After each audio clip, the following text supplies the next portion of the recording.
आज हम पढ़ने वाले हैं plane stress and transformation of stress. तो मान लीजिए हमारे पास एक बार है, उसे हम पकड़ के ऐसे खींचे इस टाइप से। मान लीजिए वी हैव ए बार, उस पर हम कोई फोर्स P इस टाइप से लगाएं।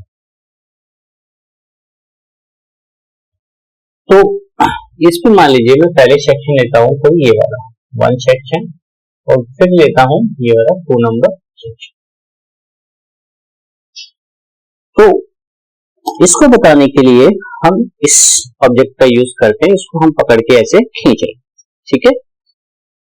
इस टाइप से हम इसको पकड़ के खींच रहे हैं। तो यहाँ पे मैं सेक्शन, यहाँ पे मेरा सेक्शन 1 है, इस टाइप से मेरा सेक्शन 1 है, और इस टाइप से किसी एंगल पे मेरा सेक्शन, किसी एंगल थीटा पे मेरा सेक्शन 2 है। मान लीजिए इस सेक्शन का वर्टिकल से एंगल,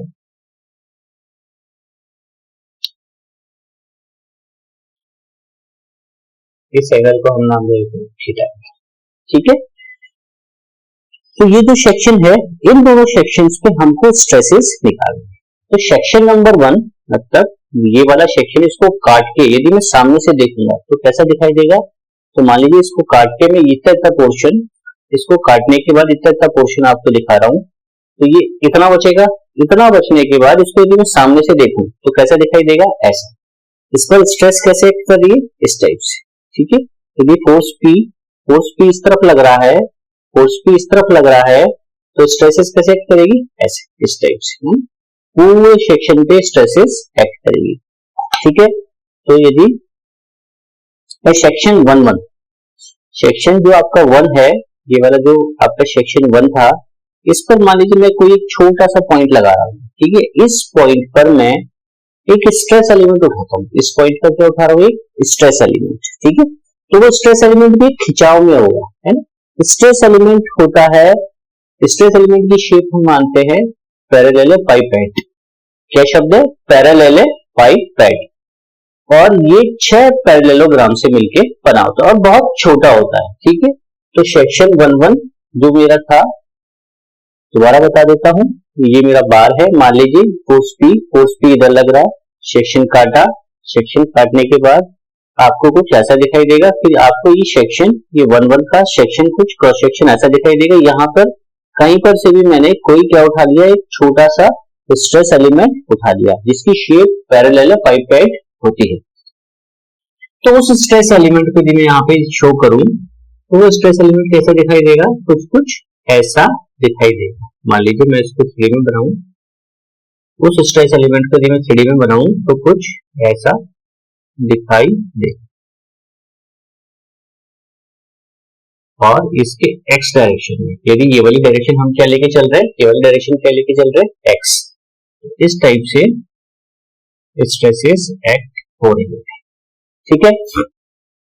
तो मान लीजिए ये स्ट्रेस एलिमेंट कुछ ऐसा है, ये स्ट्रेस एलिमेंट जो मैंने यहाँ पे आपको शो किया है, ये कुछ ऐसा है। तो इसके सिग्मा एक्स इधर और सिग्मा एक्स इधर लगे। स्ट्रेस एलिमेंट पे क्या लगते हैं, दिखाते हैं, स्ट्रेस दिखाते हैं। तो सिग्मा एक्स इधर और सिग्मा एक्स इधर, है ना। फोर्स नहीं, क्या लग रहे हैं, स्ट्रेस एलिमेंट पे स्ट्रेस एक्ट कर रही है। तो सिग्मा एक्स दोनों डायरेक्शन में, मतलब खिंचाव के फॉर्म में, एक टेंशन के फॉर्म में ये एक्ट कर रही है, ठीक है। अब मान लीजिए ये तो पूरा 3D है, पैरेललोपाइपेड शेप है। अब यदि मैं इसकी ये जो डेप्थ है, कौन सी, ये वाली यदि डेप्थ है, यदि मैं क्या कर दूं, यूनिट कर दूं, तो मान लीजिए ये कुछ ऐसा दिखाई देगा। या फिर इसको मैं 2D में देखना चाहूँ तो कैसे दिखाई देगा, कुछ ऐसा दिखाई देगा। तो ऐसा दिखाई देगा, तो इसको यदि मैं 2D में शो करूं तो 2D में इसका शेप कुछ ऐसा आपको नजर आने वाला है, सिग्मा एक्स, ठीक है। तो इस टाइप का स्ट्रेस एलिमेंट कहाँ है, एट सेक्शन 1। अब सेक्शन 2 की बात करते हैं। देखिए ये आपका है सेक्शन 2, जिसका ये वाला एंगल क्या है, थीटा, ठीक है। सेक्शन 2 को यदि मैं काटूं और काटने के बाद आप लोगों को दिखाऊं तो देखिए कुछ ऐसा कटेगा, ठीक है। और इसको मैं ये वाला आपको पार्ट दिखाता हूं, तो कुछ यहां से अब आप क्या उठाएंगे, स्ट्रेस एलिमेंट उठाने वाले, ठीक है। तो जैसे पहले उठाया था, आप कहां से उठा रहे, यहां से उठा रहे स्ट्रेस एलिमेंट। अब क्या है, आपका इंक्लाइंड प्लेन है, तो 3D में भी पूरा का पूरा ये क्या हो जाएगा, थीटा एंगल पे पूरा का पूरा रोटेट हो जाएगा। और यदि मैं इसको 2D में शो करूं तो कुछ इस टाइप से आपका स्ट्रेस एलिमेंट होगा, जो थीटा एंगल पे क्या हो चुका है, इस टाइप से रोटेट हो चुका है। अब जो भी ये स्ट्रेस एलिमेंट है, देखिए अब ये स्ट्रेस एलिमेंट पहले ऐसे था 1 1 पे, यदि आप 3D में देखें तो ऐसे था, अब ये ऐसे रोटेट हो चुका है। अब ये स्ट्रेस एलिमेंट क्या हो चुका है, इस टाइप से रोटेट। कितना एंगल बना रहा है, यहां से थीटा एंगल, कितना बना रहा है, यहां से थीटा एंगल। पहले कैसे था, ऐसे। पहले मैं और पास से आपको दिखा देता हूं, पहले कैसा था, ऐसा सेक्शन 1 पे, और सेक्शन 2 पे ये स्ट्रेस एलिमेंट कैसा हो गया, ऐसा। यहाँ वर्टिकल से कितना एंगल बना रहा है, थीटा, वर्टिकल से थीटा एंगल। तो पहले ऐसे था, तो यहाँ पर सिग्मा एक्स, यहाँ पे सिग्मा एक्स हो रही थी, अब ये ऐसे हो गया। तो अब देखिए इसके जो नॉर्मल स्ट्रेसेस होती है, सिग्मा एक्स क्या होती है, नॉर्मल स्ट्रेसेस। यदि आप नहीं जानते तो आप मेरे पहले वाले वीडियोस देख सकते हैं, उस पर आपको पता लगेगा कि नॉर्मल स्ट्रेसेस क्या होती है। अब देखिए दोबारा आते हैं, तो देखिए ये स्ट्रेस एलिमेंट क्या है, एक थीटा एंगल पे रोटेटेड स्ट्रेस एलिमेंट, देखिए ये है ना। और जो सेक्शन 1 1 पे था वो स्ट्रेस एलिमेंट कैसा था, ऐसा था, इस टाइप से था, ठीक है। अब हमने इस स्ट्रेस एलिमेंट को रोटेट कर दिया, या फिर मान लीजिए अब हमने जो सेक्शन लिया है वो थीटा एंगल पे लिया है। पहले सेक्शन हमारा कैसा था, वर्टिकल था, अब कौन से एंगल पर है हमारा सेक्शन, थीटा। तो जो थीटा एंगल वाला सेक्शन था, जो हमारा ये वाला सेक्शन था, ये वाला जो सेक्शन था, यहाँ से हमने क्या उठाया, अब एक स्ट्रेस एलिमेंट। तो यहाँ से जब आपने ये देखिए, ये स्ट्रेस एलिमेंट बहुत छोटा था, ये ऐसे पूरा नहीं था, बहुत बिंदु के बराबर था, उसको बड़ा करके हम देख रहे हैं। तो स्ट्रेस एलिमेंट कैसा दिखाई देगा, कुछ थीटा एंगल पे ऐसे इस प्रकार से रोटेटेड दिखाई देगा। रोटेटेड किससे, थीटा एंगल का वर्टिकल से, ठीक है, वर्टिकल से थीटा एंगल पे रोटेटेड जो आपका स्ट्रेस एलिमेंट है। तो अब इस पर भी हमको क्या निकालनी है, नॉर्मल स्ट्रेसेस निकालनी है। उसको हम नाम दे देते हैं, मान लीजिए सिग्मा x1, इसको मैं ब्लैक से लिख देता हूं स्ट्रेसेस को उसके अंदर, इधर थीटा एंगल में यहां से हटा दूं, सिग्मा x1, सिग्मा x1। तो इस टाइप से ये नॉर्मल स्ट्रेसेस अब एक्ट करेंगे इस वाले स्ट्रेस एलिमेंट पे या इस वाले प्लेन पे, और कुछ शेयर स्ट्रेसेस भी इसमें डेवलप हो सकती है, ठीक है। यदि किसी एंगल पे है तो शेयर स्ट्रेस भी उसके अंदर आ सकती है। तो यहाँ पर आप कुछ इस प्रकार से शेयर स्ट्रेसेस भी शो कर सकते हैं, इस प्रकार से शेयर स्ट्रेसेस भी उस थीटा रोटेटेड जो थीटा एंगल पे आपका स्ट्रेस एलिमेंट है उस पर आपको मिल सकती। This is your angle theta, ठीक है। शेयर स्ट्रेसेस को हम टाउ एक्स वाई से शो कर लेते हैं। तो जो शेयर स्ट्रेस ऊपर होगी वही नीचे होगी, वही इधर होगी, वही इधर होगी।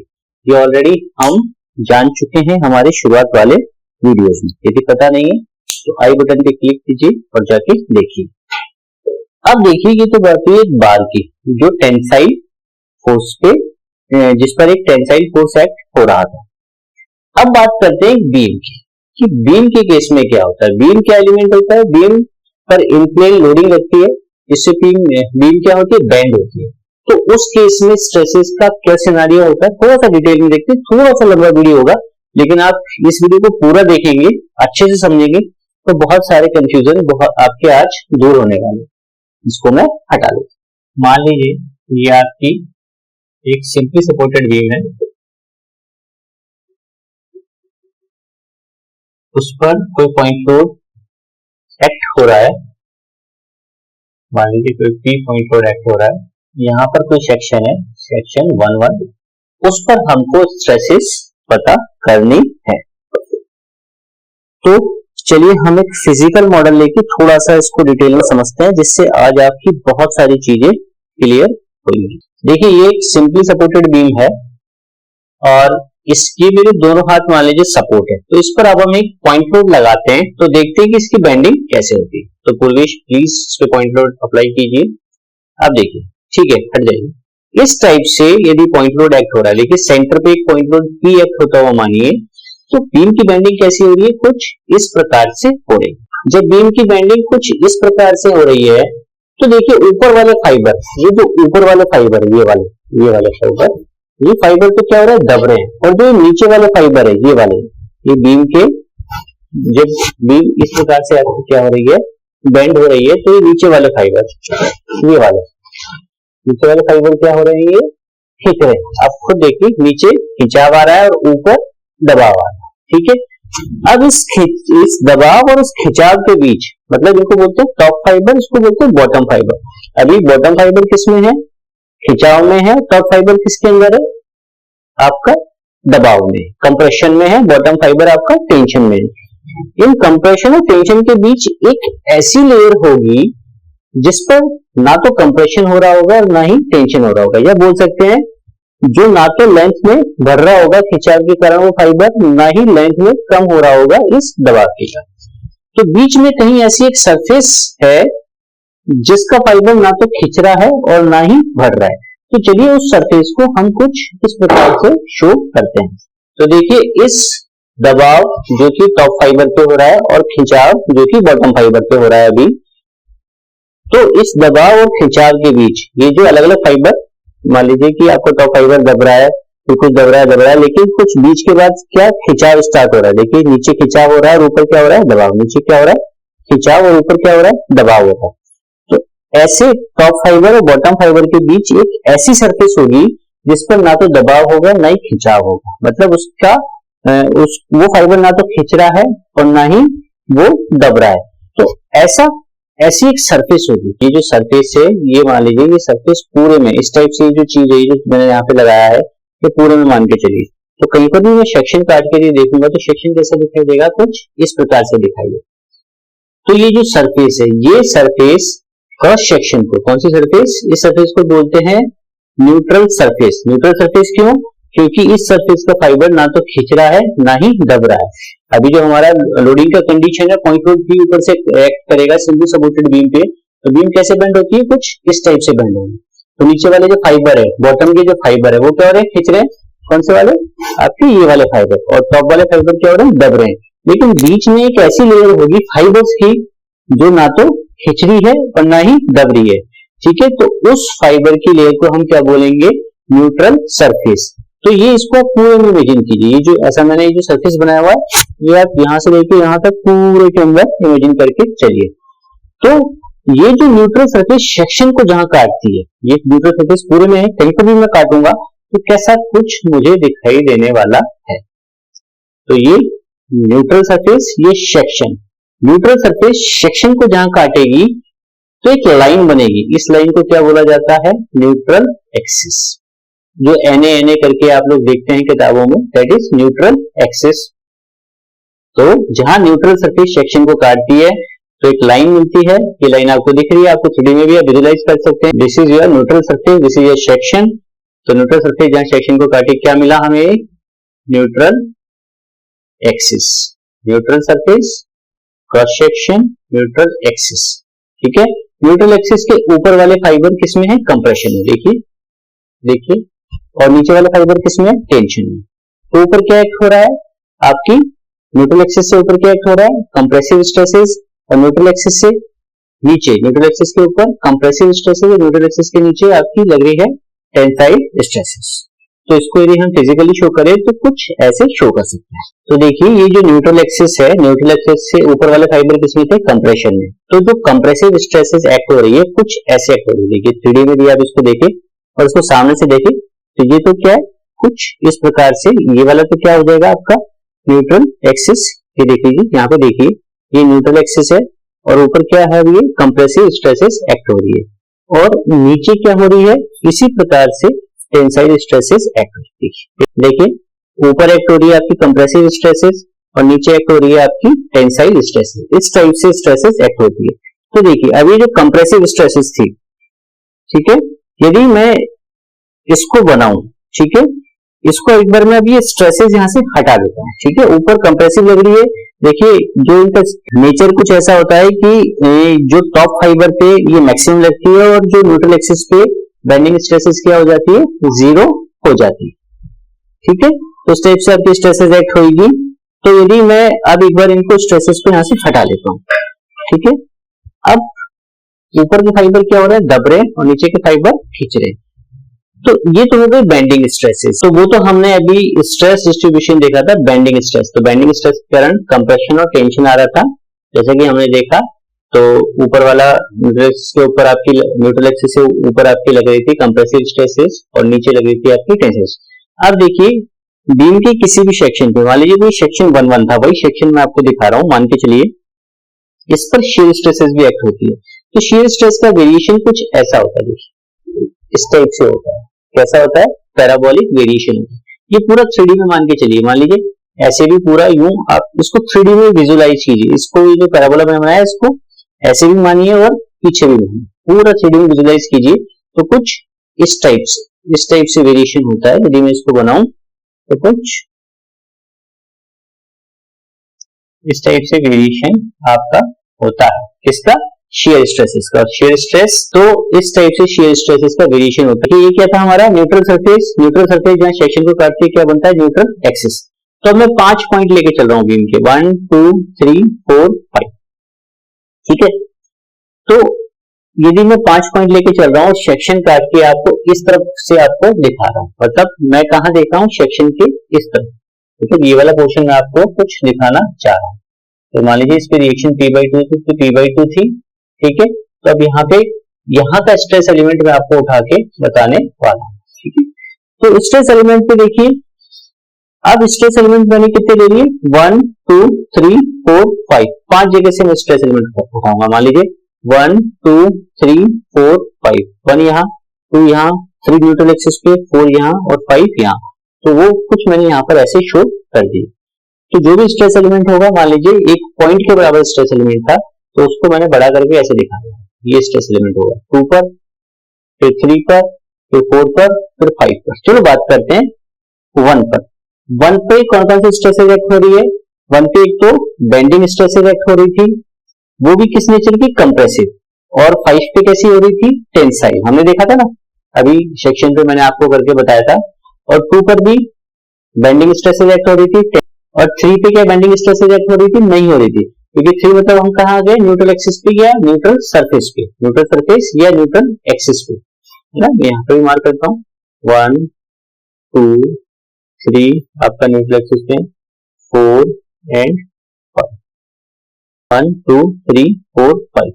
तो जो 3 वाला जो थर्ड पॉइंट है वो कहाँ है आपका? न्यूट्रल एक्सिस पे। न्यूट्रल एक्सिस पे बेंडिंग स्ट्रेस 0 होती है, हम देख चुके हैं। और 4th एंड 5th, ठीक है। तो पहली बात तो 1 एंड 2 पे कंप्रेसिव नेचर होगा, ठीक है। और 4 और 5 पे कैसा होगा? आपका टेंसाइल नेचर होगा। तो यदि मैं स्ट्रेस एलिमेंट की बात करूं, मैं यहां से उठाता हूं, मान लीजिए ऐसे उठाता हूं, ठीक है। तो ये एलिमेंट ऐसे यहां होगा, ठीक है, इसी टाइप से होगा। 1 पे क्या लग रहा था? कंप्रेसिव। तो स्ट्रेस एलिमेंट यदि मैं यहाँ पे मार्क कर देता हूँ, ये न्यूट्रल सरफेस में मार्क कर देता हूँ 1 2 3 4 5, ठीक है। 1 2 3, 3 कहां पर है? न्यूट्रल सरफेस पे। और यदि सेक्शन की बात करें तो इस टाइप से आपका सेक्शन आ जाएगा, ठीक है। और सेक्शन क्या कहलाता है? सेक्शन के जो एक्सिस बनता है उसे क्या बोलते हैं? Neutral axis. 1 2 3 4 5, इस टाइप से आप मान सकते हैं। ये अलग अलग एलिमेंट उठा के अब मैं आपको बताने वाला हूं। तो देखिए अब हम नंबर 1 वाला बनाते हैं, ठीक है। तो नंबर 1 वाले में कंप्रेशन था, तो जो नॉर्मल स्ट्रेस एक्ट होगी ऐसे एक्ट होगी नंबर 1, क्योंकि न्यूट्रल एक्सिस के ऊपर क्या था? कंप्रेशन। यदि मैं स्ट्रेसेस मार्क करना चाहूँ तो कुछ ऐसे मार्क कर सकता हूँ, ऊपर कंप्रेशन नीचे टेंशन। तो क्या थी आपकी? Bending stresses. देखा ना, ये आपने 3D में भी देखा था। तो 2D में कुछ इस प्रकार से बनाया था। और यदि शियर स्ट्रेसेस की बात करें तो कुछ इस प्रकार से आपकी शियर स्ट्रेसेस एक्ट होगी, ठीक है। पैराबोलिक वेरिएशन था शियर स्ट्रेस, मतलब इस सेक्शन के अलोंग शियर स्ट्रेस कैसे एक्ट हो रही थी? शियर स्ट्रेस का नेचर क्या था? पैराबोलिक। देखिए दिख रहा है आपको, न्यूट्रल एक्सिस ये रहा आपका, ठीक है, या बोल सकते हैं इसको न्यूट्रल सरफेस है ये। और इस टाइप से आप इसको देख रहे हैं सेक्शन, है ना। और इसको ऐसे भी बना देते हैं, जब आप फुलिंग बनाते हैं तो कुछ ऐसा इसको आप शो करते हैं। बेसिकली पूरा ये पैराबोला पूरा 3D में मानिए, पूरे में मानिए इसको, तो पैराबोला पूरा ऐसे मानिए, ठीक है। तो ऐसे आपका शियर स्ट्रेस का वेरिएशन था, ठीक है। बेंडिंग स्ट्रेसेस आपने देखी, ऊपर तो क्या थी? कंप्रेसिव, और नीचे क्या थी? टेंसाइल। तो उस टाइप से उसको ड्रॉ कर देते हैं बेंडिंग स्ट्रेसेस के वेरिएशन। और अब बात करते हैं शियर स्ट्रेस, क्योंकि बीम के केस में किसी भी सेक्शन पे 2 टाइप की स्ट्रेसेस एक्ट कर रही होती है। एक तो होती है आपकी शेयर स्ट्रेस, एक होती है आपकी बाइंडिंग स्ट्रेसेस। वो हम जान चुके, समझ में नहीं आता तो कमेंट जरूर कीजिए, मुझे बताइए। तो अभी हम कौन सा ले रहे हैं, नंबर 1 वाला। देखिए तो एलिमेंट नंबर 1 पे जो न्यूट्रल एक्सिस के ऊपर जो आपकी कंप्रेशन आ रहा था, कंप्रेसिव स्ट्रेसेस आ रही थी, उसके कारण कुछ इस प्रकार से जो एलिमेंट है, कौन सा, एट 1, यहाँ पर जो आपका एलिमेंट है ये, इस पर कौन कौन सी स्ट्रेस इफेक्ट होगी, एक तो आपकी नॉर्मल स्ट्रेस, कैसे, कंप्रेसिव नेचर की। क्या शेयर स्ट्रेस एक्ट होगी, नहीं होगी। देखिए जो 1 वाला फाइबर है उस जगह पर शेयर स्ट्रेस की वैल्यू कितनी है, 0, ठीक है। टॉप और बॉटम फाइबर पे शेयर स्ट्रेस क्या है, 0, और न्यूट्रल एक्सिस पे क्या है, मैक्सिमम। और बेंडिंग स्ट्रेसेस टॉप और बॉटम फाइबर पे मैक्सिमम है और न्यूट्रल एक्सिस पे क्या है, 0, ये बात ध्यान रखिएगा। अब लेते हैं एलिमेंट नंबर 2। एलिमेंट नंबर 2 पे जो शेयर स्ट्रेस एक्ट होगी, मान लीजिए ये है आपका एलिमेंट नंबर 2, जो कि आप यहाँ पर देख पा रहे हैं, ठीक है। एलिमेंट नंबर 2 मान लीजिए यहाँ है, ये जो भी मैंने यहाँ पे आपका मार्क किया। एलिमेंट नंबर 1 कहाँ था, यहाँ था, ठीक है।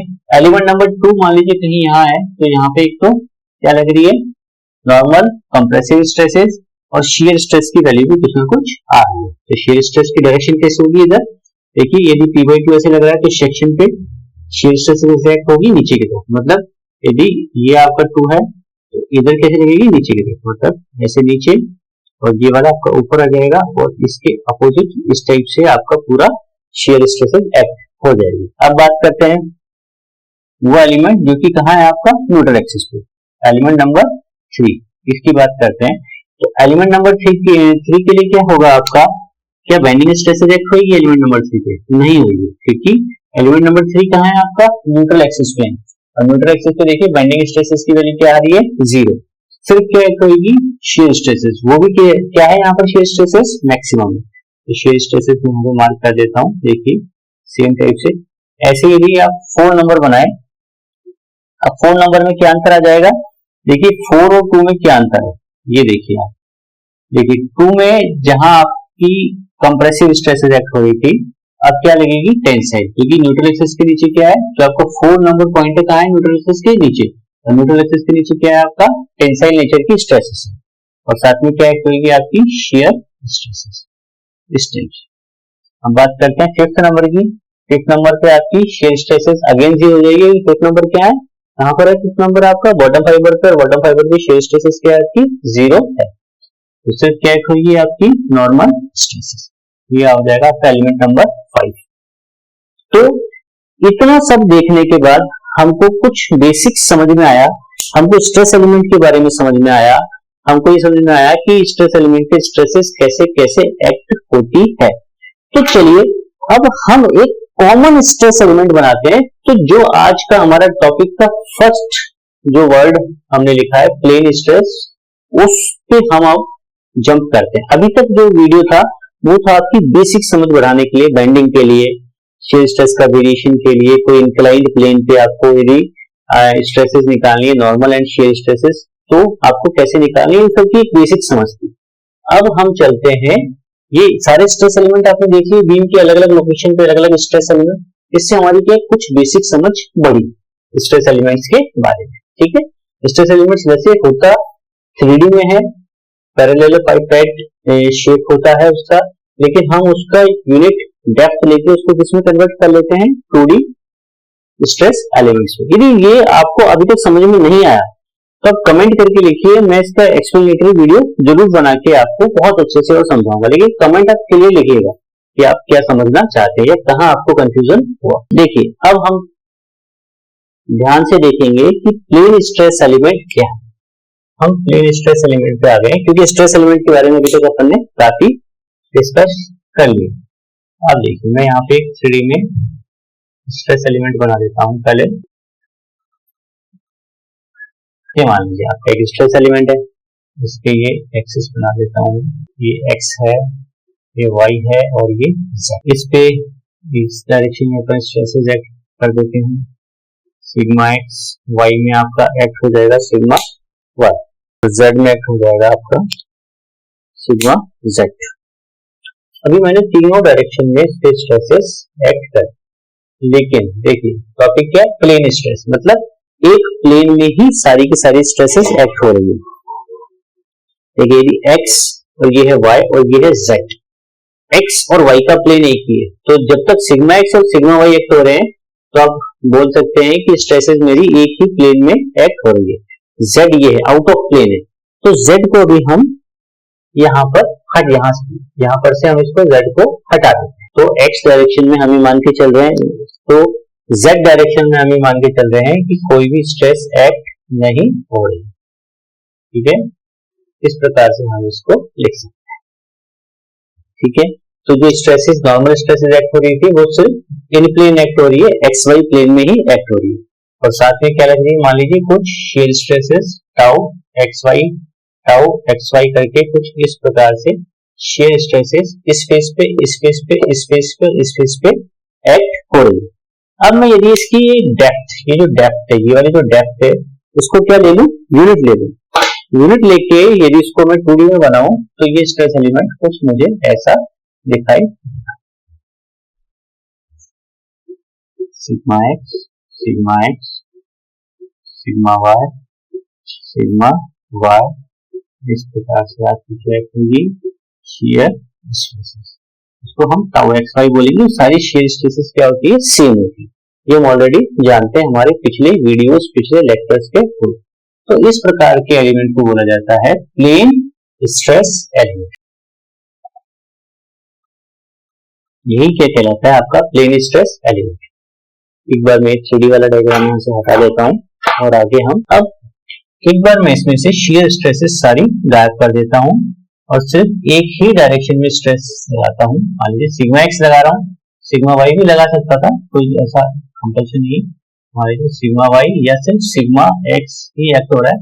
ठीक है, तो जो नहीं है ऐसे खींचे दब भी सकता है ना, सिग्मा एक्स की डायरेक्शन दोनों की ये भी हो सकती है और सिग्मा एक्स की ऐसी भी हो सकती है। इस टाइप के एलिमेंट को बोलते हैं यूनी एक्सियल स्ट्रेस एलिमेंट। अब यदि इस स्ट्रेस एलिमेंट में दोनों डायरेक्शन में नॉर्मल स्ट्रेसेस एक्ट हो जाए, मतलब सिग्मा वाई भी एक्ट होना स्टार्ट हो जाए, तो इस प्रकार के स्ट्रेस एलिमेंट को बोला जाएगा बाई एक्सियल स्ट्रेस एलिमेंट। अब मान लीजिए सारी नॉर्मल स्ट्रेसेस इसमें से हटा दी, सारी नॉर्मल स्ट्रेस हटा के सिर्फ क्या एक्ट हुआ इस पे, शेयर स्ट्रेसेस। इस प्रकार से शेयर स्ट्रेसेस मान लीजिए एक्ट हो रही है एक बार। ठीक है, अब यदि कोई ऐसा एलिमेंट जिसको सिर्फ और सिर्फ शेयर स्ट्रेसेस एक्ट हो रही है तो इस टाइप के एलिमेंट को बोला जाता है element in stress element in pure shear. ठीक है, तो 3 टाइप के stress element, uniaxial, biaxial and pure shear stress element आपने अभी देखे। तो अब हम जो लेके चलेंगे हमारा बेस, वो हमारा बेस होगा प्लेन स्ट्रेस एलिमेंट। अब देखिए प्लेन स्ट्रेस एलिमेंट है, इसको यदि मैं किसी एंगल थीटा पे रोटेट कर देता हूं, इस वाले केस में हमने देखा था, या तो आप इसको किसी एंगल थीटा पे रोटेट कर दीजिए, या मान लीजिए कोई स्ट्रेस एलिमेंट यहाँ पे मैं लेके चलूं, यहाँ का स्ट्रेस एलिमेंट यदि मैं निकालना चाहूँ, इस स्ट्रेस एलिमेंट पे यदि मैं स्ट्रेसेस निकालना चाहूँ तो मैं कैसे निकाल सकता हूँ। तो उसके लिए मान लीजिए मैं इस टाइप से मेरा स्ट्रेस एलिमेंट होगा, या तो आप इसको रोटेट कर लीजिए, या वो वाला स्ट्रेस एलिमेंट मान लीजिए जो कि इंक्लाइंड प्लेन पर है। तो हम इस वाले सिस्टम को बोलते हैं x1 y1। ठीक है, और जो हमने पहले वाला था x1, इसको बोलते हैं x एंड y। तो मान लीजिए x1 के अलाउंग सिग्मा x1 लग रहा है, आपको एक्चुअल में सिग्मा x1, सिग्मा y1 और सिग्मा y1 हमेशा नॉर्मल स्ट्रेसेस जो भी सरफेस होती है, जो भी प्लेन होता है उसके परपेंडिकुलर लगता है। तो प्लेन कैसा, ऐसा, इसके परपेंडिकुलर ऐसा एक्ट करेगा। और शेयर स्ट्रेसेस हमेशा अलोंग द प्लेन, प्लेन के टेंजेंशियल डायरेक्शन में एक्ट होती है। इनको हम नाम दे देते हैं टाउ x1 y1। तो इस प्रकार से हमको क्या निकालना है, मान लीजिए ये स्ट्रेस एलिमेंट था, ठीक है, इसको आपने थीटा डिग्री रोटेट कर दिया। कितना? Theta degree. थीटा कैसे? इस टाइप से वर्टिकल से, मान लीजिए थीटा एंगल पे हमने क्या कर दिया, इसको रोटेट कर दिया। तो अब हमको ये जो रोटेटेड वाले जो भी प्लेन है उन पर क्या निकालनी है, स्ट्रेस निकालनी है। या तो आप इसको ऐसे मान लीजिए, या जैसा मैंने बताया कि कोई इंक्लाइन, किसी इंक्लाइन प्लेन के स्ट्रेस एलिमेंट पे आपको स्ट्रेस निकालनी है। ये स्ट्रेस एलिमेंट कौन सा हो जाएगा, ये वाला हो जाएगा। मान लीजिए आपके वर्टिकल पर, वर्टिकल सेक्शन पे जो स्ट्रेस एलिमेंट है वही हो जाएगा, और इंक्लाइन प्लेन पे ये हो जाएगा। या फिर आप बोल दीजिए कि आपने इस स्ट्रेस एलिमेंट को क्या कर दिया, थीटा एंगल पे रोटेट कर दिया। तो अब आपको नॉर्मल और shear stresses in inclined planes पे निकालनी है। तो कैसे निकाल सकते हैं, देखते हैं। बोल देता हूं, rotated angle through angle theta. Theta angle पे क्या कर दिया, rotated element, rotated element through angle theta. Theta angle पे इसको एलिमेंट को क्या कर दिया है, रोटेट कर दिया। अब मुझे सारी की सारी स्ट्रेसेस निकालनी है, ठीक है। अब मैं क्या करता हूँ, वेज शेप्ड का एलिमेंट ले लेता हूँ। कैसे लूंगा, कुछ इस टाइप से लूंगा। मान लीजिए यहां से ऐसे, इस टाइप से थीटा एंगल पे मैंने एक प्लेन बना दिया, ठीक है। उस अब ये वाला एलिमेंट को अलग से उठा के यहाँ पे बना वेज शेप्ड एलिमेंट।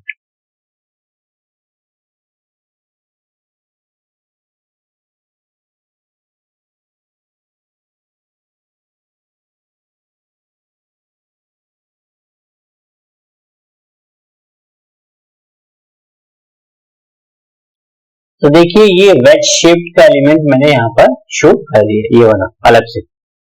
अब ये जो वेज शेप का एलिमेंट है ये भी अपने आप में किसमें रहेगा, इक्विलिब्रियम में रहेगा। ये बात ध्यान रखिएगा। इसमें सिग्मा एक्स लगा दिया, टाउ एक्स वाई लगा दिया, ये आपका टाउ एक्स वाई पता है यहाँ पे, ये वाली जो शेयर स्ट्रेसेस है ये टाउ एक्स वाई है। सिग्मा एक्स लग गया, टाउ एक्स वाई लग गया, sigma y, tau x y, tau x y. उस टाइप से इन पे, इस पे और इस सरफेस पे मुझे स्ट्रेसेस पता है। मुझे कहाँ निकालनी है, इस पे, ठीक है। इस प्लेन पे मुझे स्ट्रेसेस निकालनी है, नॉर्मल एंड टेंजेंशियल दोनों मुझे स्ट्रेसेस इस वाले फेस पे निकालनी है। तो नॉर्मल कैसी एक्ट होगी, नॉर्मल एक्ट होगी आपकी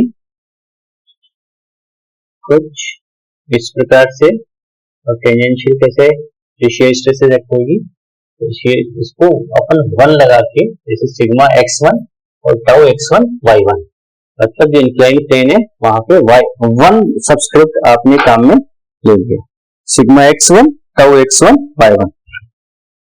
अब देखिए अभी मैंने यहाँ पे क्या लिखी, स्ट्रेसेस लिखी है। लेकिन यदि आप यहाँ पे रिजॉल्व करना चाहें तो रिजॉल्व क्या होता है, फोर्सेस। यदि मैं इसका इक्विलिब्रियम चेक करना चाहूँ तो summation of horizontal forces, summation of vertical forces, ये मेरे को निकालना पड़ेगा। तो उसके लिए मुझे इसको किस में कन्वर्ट करना पड़ेगा, मुझे करना पड़ेगा फोर्सेस में। तो स्ट्रेस बराबर क्या होता है, फोर्स अपॉन एरिया। तो यदि मुझे फोर्स निकालना है तो मेरे को स्ट्रेस को किससे मल्टीप्लाई करना पड़ेगा, एरिया से। तो मान लीजिए कि इस वाले फेस का एरिया ए नॉट है, तो अब ये वैल्यू कितनी हो जाएगी, sigma x into A naught, ठीक है, और tau x y into A naught. और जो एरिया को यदि आप कन्वर्ट करेंगे तो यदि यहां से मैं टेन थीटा निकालना चाहूं तो टेन थीटा बराबर आ जाएगा। मान लीजिए यहाँ पर मेरा ए थीटा में बोल देता हूँ, जो एरिया आएगा वो ए थीटा है इसके अलॉन्ग। यदि इसके अलॉन्ग ए नॉट है, यदि इसके अलॉन्ग ए नॉट है तो मैं बोलता हूँ ए नॉट थीटा है। यहाँ पर मेरा कितना है एरिया, ए नॉट थीटा। तो टेन थीटा इक्वल टू क्या हो जाएगा, लंब बटा आधार, ठीक है, लंब या परपेंडिकुलर अपॉन बेस। परपेंडिकुलर क्या हो गया, A naught theta upon A naught. A naught theta equal to क्या हो जाएगा, ए नॉट टेन थीटा, ठीक है। तो यहाँ पर एरिया कितना हो जाएगा, यहाँ पर ए नॉट एरिया है तो यहाँ पे ए नॉट टेन थीटा, और ये सारी की सारी स्ट्रेसेस किससे मल्टीप्लाई हो जाएगी, ए नॉट टेन थीटा से। ए नॉट से नहीं होगी क्योंकि ए नॉट तो ये वाला एरिया है ना। तो यदि आपका वेज शेप्ड यदि एलिमेंट की बात करें तो इस टाइप से ये क्या हो जाएगा, आपका एक वेज शेप्ड एलिमेंट हो जाएगा। ये मान लीजिए कुछ इस टाइप से, है ना। इस टाइप से आपका ये गट शेप एलिमेंट हो जाएगा। तो यदि इस वाले फेस का एरिया इस वाले फेस का एरिया ए नॉट है तो इस वाले फेस का एरिया कितना होगा ए नॉट टेन थीटा, और सेम तरीके से इस वाले फेस का एरिया हो जाएगा आपका ए नॉट सेक थीटा। तो यहाँ पे स्ट्रेसेस किससे मल्टीप्लाई हो जाएगी ए नॉट सेक थीटा से।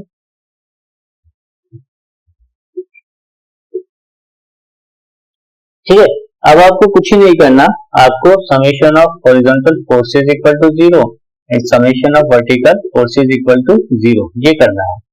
ये करते ही जब आप सॉल्व करेंगे तो आपको दो अननोन है जो सिग्मा x1 और टाउ x1 y1 आपको मिल जाएंगे, उनकी वैल्यूज में यहाँ पे लिख रहा हूँ। ठीक है, सिग्मा x1 तो यहाँ पर होगा और सिग्मा y1 आपका यहाँ होगा, तो इसको भी लिखता हूँ sigma y1 A naught sec theta. तो सिग्मा x1 की वैल्यू आपकी आ जाएगी sigma x plus sigma y by 2 plus sigma x minus sigma y by 2 cos 2 theta plus tau xy sine 2 theta. ठीक है, और सिग्मा y1 और लगा के यहाँ पर लिख देता हूँ सिग्मा y1। तो जब आप सिग्मा y1 लगाएंगे तो यहाँ पे क्या आ जाएगा माइनस वैल्यू आएगी।